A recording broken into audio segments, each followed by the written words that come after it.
네, 감사합니다. 광희 형제 참 고백이 진실하고 잘 고백했죠. 네. 어릴 때 굉장히 몸이 아팠는데 그걸 통해서 하나님을 알고 그 하나님을 통해 평범한 일상의 소중함을 고백하게 된 것, 이것을 어제도 그 세례 교육하면서 제게 가장 큰 은혜로 얘기한 게 인상 깊었습니다. 저기 광희 이재조 집사님 뒤에 계신 분은 그 광희 형제 여자친구가 아니고 엄마입니다. 네. 네. 어느 분이 여자친구라고 해서 지금 뭔 정신없는 소리를 하냐고. 네. 엄마입니다, 엄마. 네. 오늘 거짓말 그대로 하니라 라고 하는 제목으로 하나님의 말씀 전하겠습니다. 여러분 1절에 보면 44장 1절에 한번 읽어볼까요?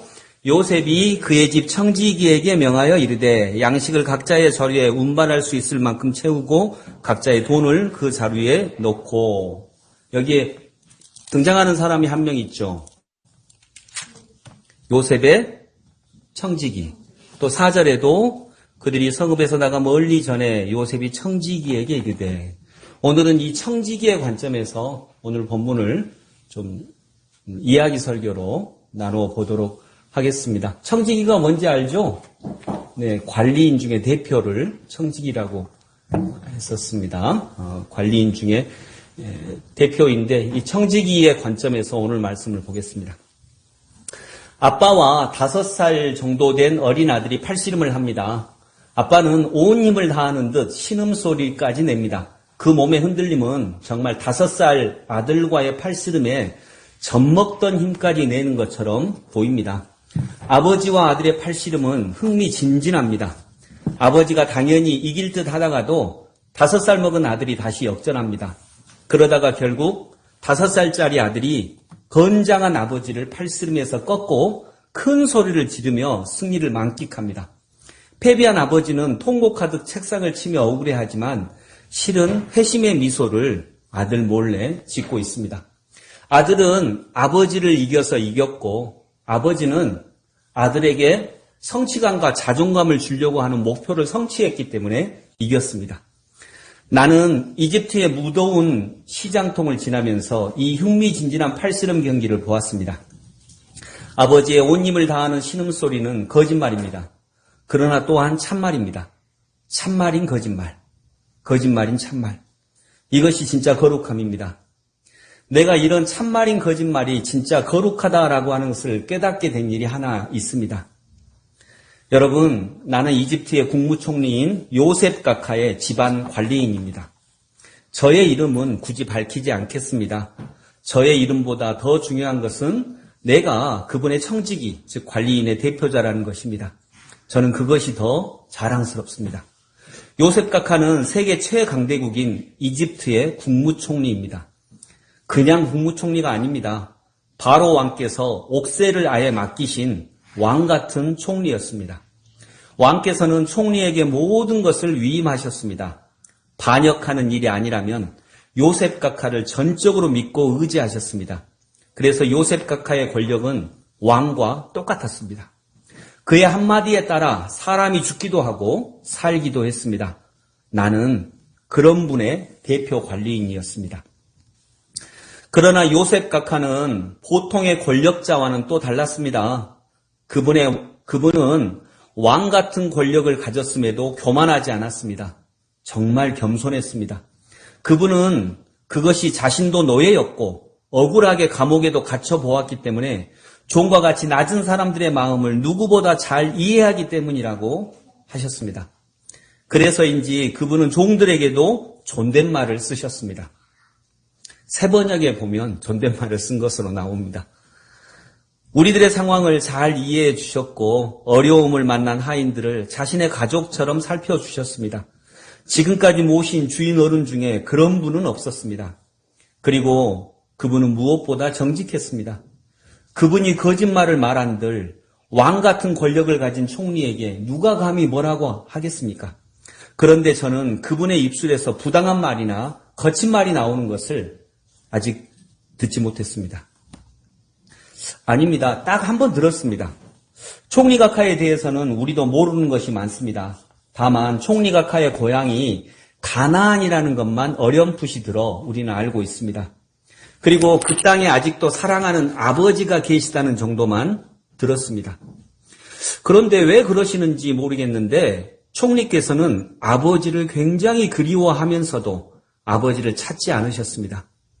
그렇게 그리우시면 이집트의 국무총리가 아버지를 못 찾을 이유가 없고 모시고 오지 못할 능력이 없겠습니까?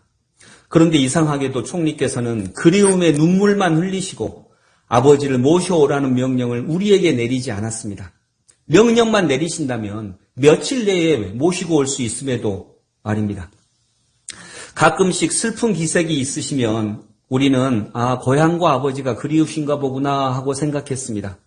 어느 날은 그 슬픔이 너무 컸던지 한참을 우시다가 갑자기 종들 앞에서 누군가를 향해 험한 욕설을 하신 적이 있었습니다. 총리께서 종들에게 욕 한마디 하는 게 책 잡힐 일이겠습니까? 그런데 총리께서는 그날 종들에게 진심으로 사과하시면서 당신들에게 한 것이 아니다고 이렇게 말씀하셨습니다. 그럼에도 불구하고 그런 오해를 사게 해서 미안하다고 거듭거듭 사과하셨습니다. 그분은 그런 분이셨습니다. 더구나 그분의 입술에서 거짓말이 나오는 것은 정말 단 한 번도 보지 못했습니다. 그분은 정직했고 진실했습니다. 그 많은 재정이 다 자기 손 안에 있음에도 총리께서는 장부를 한치의 거짓도 없이 기록하셨고 꼼꼼하게 확인하셨습니다. 그중 일부를 마음만 먹으면 왜 자기 것으로 만들지 못하겠습니까? 서로 그렇게 한다 한들 누가 감히 그분께 항의하겠습니까? 목숨을 잃을 수도 있는데 말입니다. 그런데 총리각하는 정말 정직하고 깨끗했습니다. 그분에게는 털끝만한 거짓도 없었습니다. 어떻게 그럴 수 있을까 생각해보면 그분은 누군가의 눈치를 보는 것 같았습니다. 바로 왕의 눈치는 당연히 보아야 합니다. 유일하게 총리각하보다 높은 분이시니까요. 그런데 바로께서는 총리에 대한 신뢰가 엄청나셨습니다. 전적으로 믿으셨습니다. 그래서 마음만 먹는다면 바로의 눈치를 보지 않고 거짓과 부정을 행할 수 있었습니다. 충분히 그럴 수 있었습니다. 실은 이전에 거의 모든 총리들이 그리했고 바로 왕께서도 너무 심하지 않는 한도 내에서는 그냥 묵인하는 그런 상태였습니다. 그러나 요셉 총리각하는 그러지 않았습니다. 그런데 그분은 바로 왕이 아닌 다른 분의 눈치를 보는 것 같았습니다. 아침과 저녁으로 조용히 무릎 꿇는 시간을 가지면서 그분은 자신의 삶과 마음을 그 누군가에게 조용히 아뢰는 것 같았습니다. 그 엄청난 권력을 가지고 있는데 어찌 유혹이 없겠습니까? 손가락만 까딱하면 엄청난 군대를 자기 손가락 끝으로 움직일 수 있고 수많은 이익을 가져간다 해도 누구 하나 자신에게 항의할 사람이 없는데 그런데 놀랍게도 총리는 그 모든 유혹을 이겨냈습니다. 아침 저녁으로 그분과 만나는 시간을 가지면서 그런 유혹을 이겨나가는 것 같았습니다. 여기서 말하는 그분이 총리께서 믿는 신앙의 대상이신 여호와라고 불리는 신이라고 하는 것은 후에 알게 된 일입니다. 총리께서는 여호와라는 하나님이 자신을 지켜보고 계시고 있다고 분명히 믿는 것 같았습니다. 그분이 지켜보고 계시기에 감히 거짓을 말할 수도 행할 수도 없다고 생각함이 분명했습니다. 그런데 여러분, 놀라운 일이 일어난 것입니다. 그런 분이 그날 엄청난 거짓말을 하십니다. 더구나 그 거짓말을 나에게까지 명령하십니다. 그렇게 깨끗하고 정직하신 분이 어떻게 이럴 수 있을까요? 그렇게 깨끗했던 분이. 일의 시작은 이러했습니다. 총리께서는 온종일 총리에게 식량을 사러 온 사람으로 정신없이 바쁘십니다. 나중에는 아랫사람들에게 그 일의 대부분을 맡기셨고 관리와 점검만 하셨습니다. 그러나 그 관리와 점검이 빈틈이 없었고 거짓과 부정에는 추상 같았기에 감히 그분 앞에서 거짓되게 일을 할 수는 없었습니다. 다만 아주 큰 거래와 가나안이라는 땅에서 온 사람들이 있다면 자신이 직접 만나겠다고 하셔서 우리는 그 명령을 그렇게 수행하고 있었습니다. 어느 날 가나안에서 온 10명의 사람들이 식량을 구한다고 하기에 총리께 보고를 드렸고 총리께서는 그들을 직접 만나시겠다고 하셨습니다. 총리는 그들을 만나시고 친절하게 여러 가지 것을 물어보셨습니다. 통역을 통해서 물어보셔서 총리께서 고향이시지만 워낙 떠나온 지가 오래되어 고향의 언어를 많이 잊어버리셨구나 생각했습니다. 그러더니 갑자기 총리께서 그들을 간첩으로 몰아가시는 것입니다. 어리석은 내가 보아도 그들은 간첩이 아닙니다. 간첩으로 전혀 보이지 않았습니다. 그리고 그럴 정황도 없었습니다. 그런데 영특하신 총리께서 어떻게 그들을 간첩으로 보셨을 리가 없습니다. 저희들이 총리께 감히 그들은 간첩이 아닙니다. 절대 아닌 것 같습니다라고 어렵게 말씀을 드렸지만 총리께서는 이상하게도 우리들의 말에 어떤 대꾸도 하지 않으셨습니다. 그리고 더 강하게 그들을 간첩으로 몰아갔습니다. 그리고 결국 그 형제 중 한 사람을 볼모로 잡아두고 고향에 가서 막내를 데리고 오라고 하십니다. 막내가 있다고 그들이 말했기 때문입니다. 그 말이 맞으면 너희들이 간첩이 아닌 것을 믿겠다는 것입니다. 누가 보아도 억지였습니다. 이분이 왜 이러시지? 형제 중 시므온이라는 사람이 볼모가 되어 옥에 갇히고 9명의 제자들은 길을 떠납니다. 그런데 그 전에 총리께서 명령을 내립니다. 그들의 곡식 자루에 곡식을 충분히 넣고 그들이 가져온 곡식값도 그대로 그 자루 안에 넣으라고 하십니다. 그리고 길에서 먹을 별도의 양식도 충분하게 주라고 명령하십니다. 정말 이해가 되지 않습니다. 간첩이라고 몰아갈 때는 언제고 또 그런 자들에게 곡식도 충분히 주고 더구나 돈도 그들 몰래 다시 자루에 넣어두라는 명령은 도대체 무엇 때문에 하는 것입니까? 그러나 총리각하의 명령을 어찌 거역하겠습니까? 우리들은 시키는 대로 그대로 했습니다. 평소에 워낙 인자한 분이셨기에 청지기인 내가 총리께 조용히 그 이유를 감히 여쭤보았습니다. 그러나 대답은 듣지 못했습니다. 그분은 그냥 드시는 식사를 잠시 멈추고 하늘을 쳐다볼 뿐이었습니다. 내가 나오자 속삭이듯 하나님께 기도하는 소리가 들리는 듯 했을 뿐입니다. 그 다음날 아침 시므온이라는 감옥에 갇힌 사람을 평안한 곳으로 인도해서 잘 대접하고 지키라는 명령을 내리셨습니다.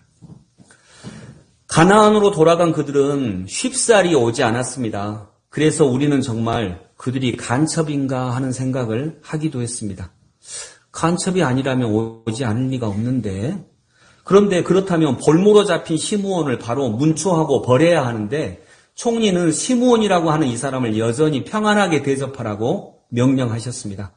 도대체 종잡을 수가 없었습니다. 그 생각을 도대체 나는 알 수가 없었습니다.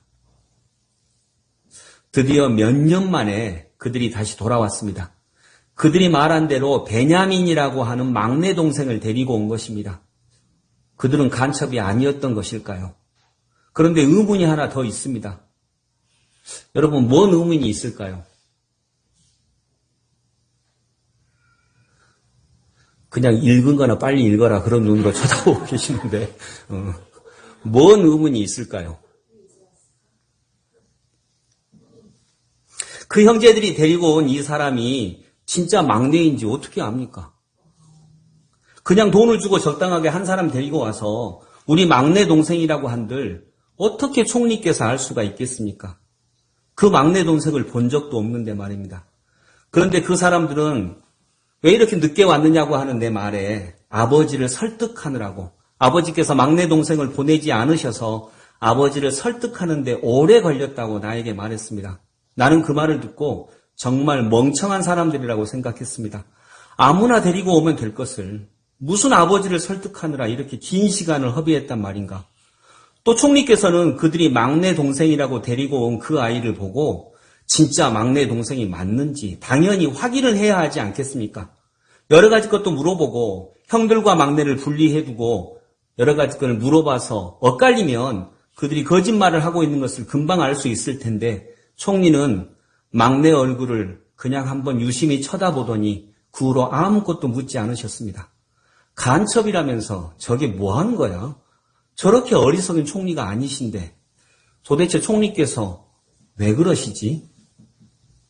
더 놀라운 일은 그 후에 일어났습니다. 그분이, 그 정직하고 깨끗하신 분이 내게 거짓말을 명령하셨습니다. 거짓말을 하라고 하셨습니다. 그 막내의 곡식 자루에 총리께서 아끼는 물건을 하나 몰래 넣으라고 하십니다. 그리고 다시 돌아가는 그들을 도둑으로 몰고 잡아오라고 하십니다. 거짓말입니다. 어떻게 총리께서 내게 이런 거짓말을 시키십니까? 그렇게 정직했던 그분이 어떻게 이런 짓을 시키시는 것입니까? 그러나 누구라고 감히 거역할 수 있겠습니까? 그분의 눈빛이 평소와 달랐기 때문입니다. 그리고 더 중요한 것은 저는 총리 각하를 압니다. 그분은 정직한 분입니다. 그분은 깨끗하신 분입니다. 그런 분이 거짓말을 시키신다면 분명 무슨 뜻이 있을 것입니다. 말 못할 사연이 있을 것입니다. 평소 그분의 정직함이 나에게 그분의 정직함을 믿어보고 따라가게 하라고 말하고 있는 것 같았습니다. 너무나도 정직한 분이 거짓말을 하신다면 그것은 분명 뜻이 있을 것입니다. 마치 5살 아이와 팔씨름을 하면서 거짓으로 내는 아버지의 신음소리, 그것이 거짓말이지만 어떤 큰 뜻이 있는 것처럼 말입니다. 저는 지금의 거짓 앞에서 평소 그분의 정직함과 깨끗함을 믿어보기로 했습니다. 말을 달려 그들을 따라 붙었습니다. 그리고 너희들이 총리 각하의 소중한 물건을 훔쳤다고 쏘아붙였습니다. 그들은 당연히 펄쩍 뛰었습니다. 그런 일을 하지 않았으니까요. 나는 하나하나 그들의 자루를 살펴보았고 막내의 자루에서 내가 일부러 숨겨놓은 물건을 찾았습니다. 다 거짓이고 다 꾸민 일이었습니다. 그러나 그들에게는 이제 냉혹한 현실이 되었습니다. 어찌되었든 물건이 막내의 자루에서 발견되었기 때문입니다. 그들은 다시 총리 각하 앞으로 끌려왔습니다. 총리께서는 불같이 화를 내셨습니다. 너희들이 감히 은혜를 원수로 갚는다고 분노하셨습니다. 그들을 마치 죽일 듯이 몰아붙이셨습니다. 나는 조마조마했습니다. 정말 총리께서 저들을 도둑으로 몰아서 죽이시려고 하나? 저들은 훔친 적이 없는데 만일 저들을 죽이신다면 나는 어떻게 해야 되지? 오히려 거짓을 행한 건 총리이신데 정말 왜 그러시지? 나는 지금 어떻게 해야 되지? 그런데 그 와중에 하나 놀라운 것은 있었습니다. 형제들 중 아무도 막내를 원망하지 않았습니다. 막내의 자루에서 총리의 물건이 나왔을 때도 슬픈 신음소리 같은 소리가 나왔을 뿐 막내에게 욕을 퍼붓거나 원망하지 않았습니다. 그것이 놀라웠습니다. 막내가 조용하게 그러나 진심 어린 목소리로 형님들, 저는 정말 절대 물건을 훔치지 않았습니다 하고 말했을 때 몇 명의 형들이 막내의 등을 가만히 두드려 주었을 뿐입니다. 총리처럼 그들도 뭔가가 달랐습니다. 그리고 오히려 자신들을 책망한 듯한 소리를 내가 들은 것 같습니다. 너무나 정직하셨던 총리 각하의 거짓말, 그리고 그로 인한 그들의 위태로운 생명, 그 와중에 유다라고 하는 한 사람이 총리 각하에게 가까이 가서 무릎을 꿇고 무언가를 말합니다. 그때 총리 각하의 눈시울이 붉어지는 것을 느꼈습니다. 총리께서 소리치셨습니다. 이 형제들만 남고 모두 나가라고 명령하셨습니다. 영문을 알 수 없었지만 우리는 그 명령대로 따랐습니다. 밖으로 나올 때쯤 총리 각하의 울음소리가 들렸습니다. 그리고 문이 닫혔습니다. 뭐가 뭔지 도대체 알 수가 없는 상황입니다. 그리고 우리는 그 후에 알았습니다. 그 사람들이 총리 각하의 형제들이었고 그들이 어린 총리 각하를 이집트의 노예로 판 형들이었다는 것을요. 그리고 물건을 훔친 것으로 조작하였던 막내가 총리 각하와 어머니가 같은 친동생이었다는 것도 알게 됐습니다. 그들 사이에 길고 긴 사연도 듣게 되었습니다. 이제서야 모든 것이 밝히 이해됐습니다. 왜 돈을 다시 자루에 넣어두라고 했는지, 왜 막내를 데리고 오라고 했는지, 왜 시므온을 일부러 감옥에 가두게 했는지, 그리고 또다시 그 시므온을 편안한 곳으로 옮기라고 했는지, 막내라고 데리고 온 그 아이를 진짜 막내 동생이 맞는지 왜 확인하지 않았는지, 왜 저들의 물건을 막내의 자루에 숨기라고 거짓말을 내게 시켰는지, 유다라고 하는 형제가 무슨 말을 했고 그 말에 왜 총리께서 통곡하시며 우셨는지 다 알게 됐습니다. 그리고 가장 중요하게는 그렇게 정직하고 깨끗하신 총리께서 왜 내게 그 되지도 않는 거짓말을 시키셨는지도 나는 분명히 알게 됐습니다. 나는 평소에 총리각하를 믿었습니다. 그분의 정직하고 깨끗한 신앙을 믿었습니다. 그리고 풍요만을 추구하는 이집트의 여느 신과 다른 그 여호와를 나도 마음속으로 흠모하고 있었습니다. 그리고 그분의 거짓말을 따른 지금 나는 그분의 하나님 여호와를 나의 하나님으로 섬기고자 하는 마음이 생겨납니다. 나는 총리각하께서 시키신 거짓말을 그대로 행했습니다. 그리고 그대로 행하였기에 총리각하와 형제들은 새롭게 만날 수 있었습니다. 내가 그 총리각하에서 시키신 거짓말을 하지 않았다면 이 일은 어떻게 됐을까 하는 두려움도 있습니다. 이제 나는 압니다. 정직하고 정직하신 분의 거짓말은 참말보다 더 큰 계획이 있습니다. 깨끗하신 분의 거짓말은 참말보다 더 위대합니다.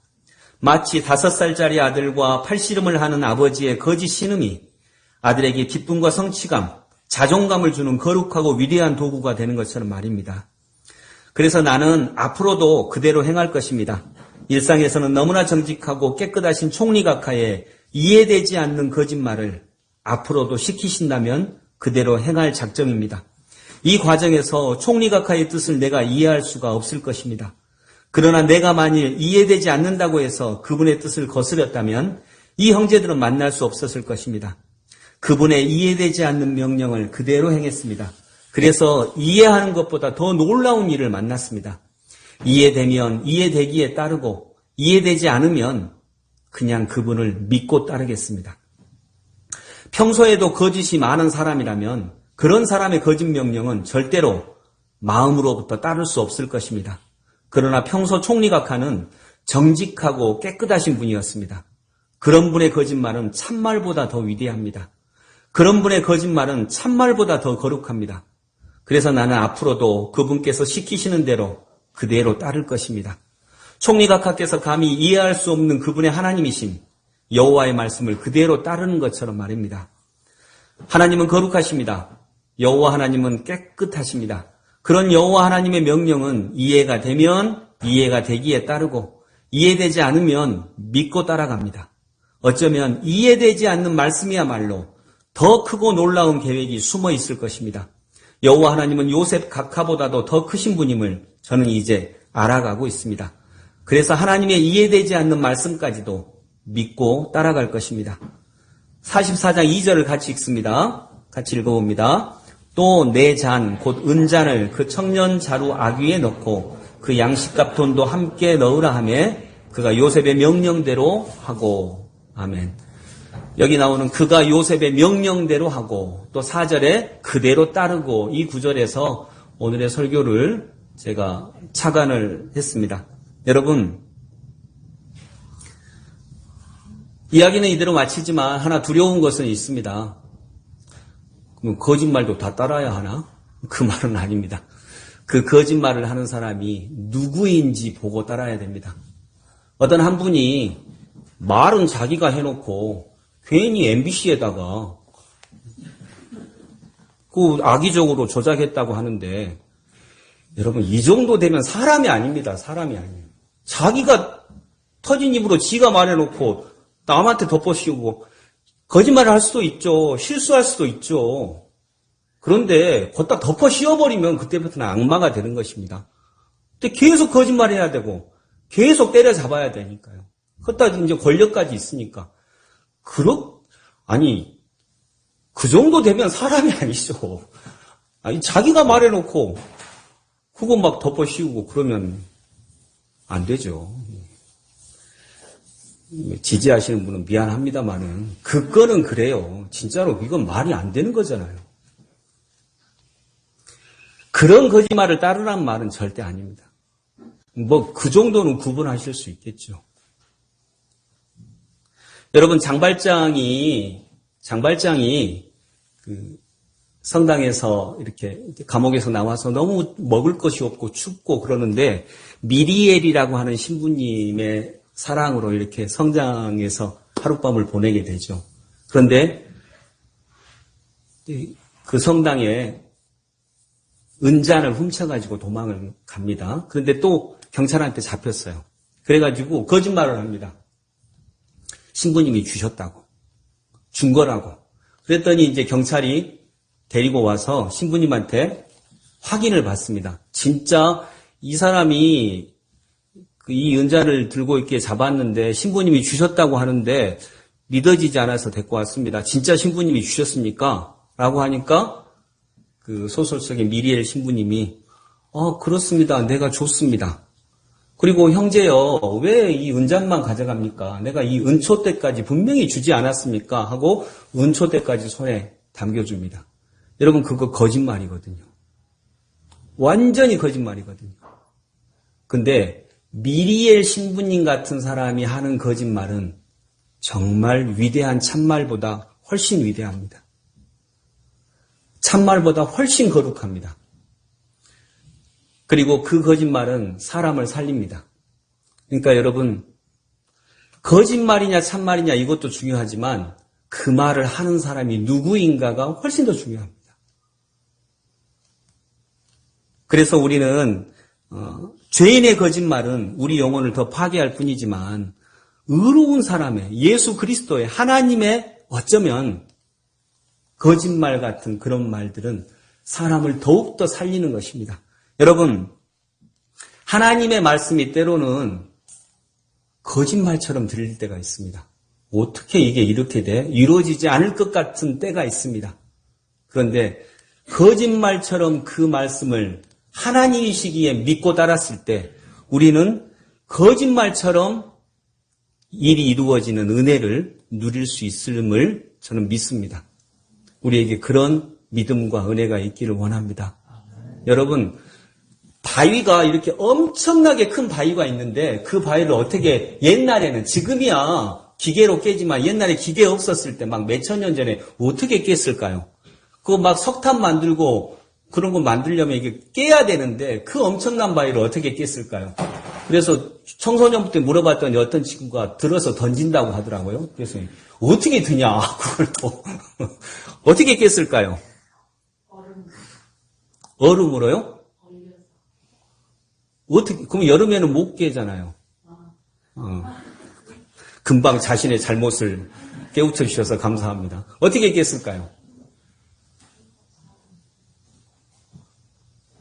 이게 바위여도 점으로 요 정도 구멍은 낼 수 있잖아요. 그러면 구멍을 쭉 깨려고 하는 그 지점으로 이렇게 구멍을 쭉 냅니다. 그리고 걷다가 참나무 쐐기를 박아요. 쐐기가 이렇게 그 끝이 뾰족한 우리 현수막 걸 때 거는 정도의 쐐기를 이렇게 박아요. 그리고 나서 뭘 주죠?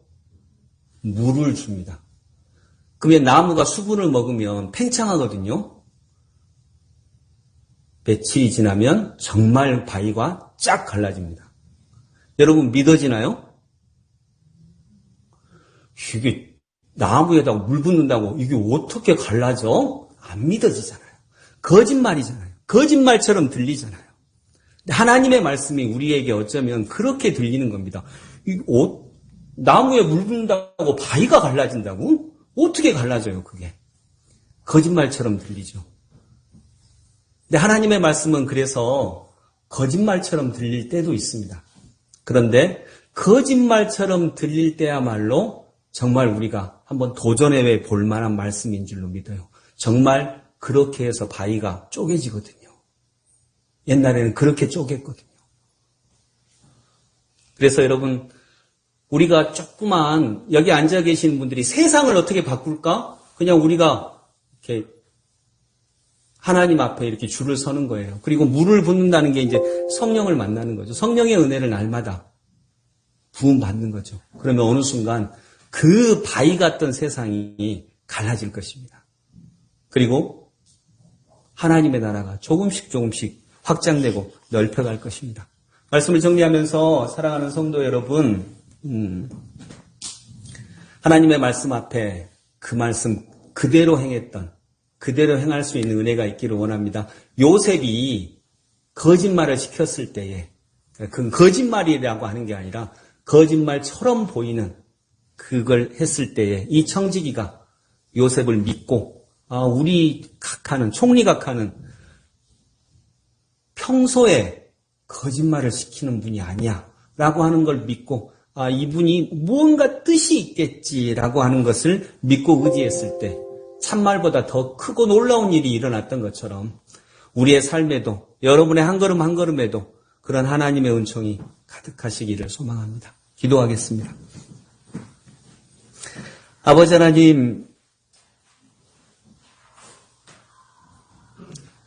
정직하고 깨끗하고 하나님 앞에 겸손한 사람의 거짓말은 때로는 참말보다 위대합니다. 참말보다 거룩합니다. 하나님 아버지,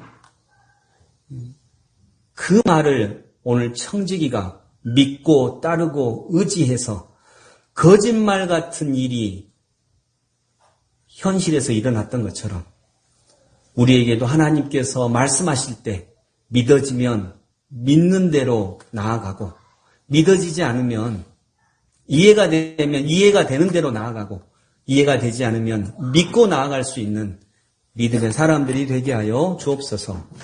예수 그리스도 이름으로 기도드립니다. 아멘. 우리의 기도 악보를 보시고요. 오늘은 PPT 여기 없어서 빔 프로젝트가 없어서 악보를 좀 드렸어요.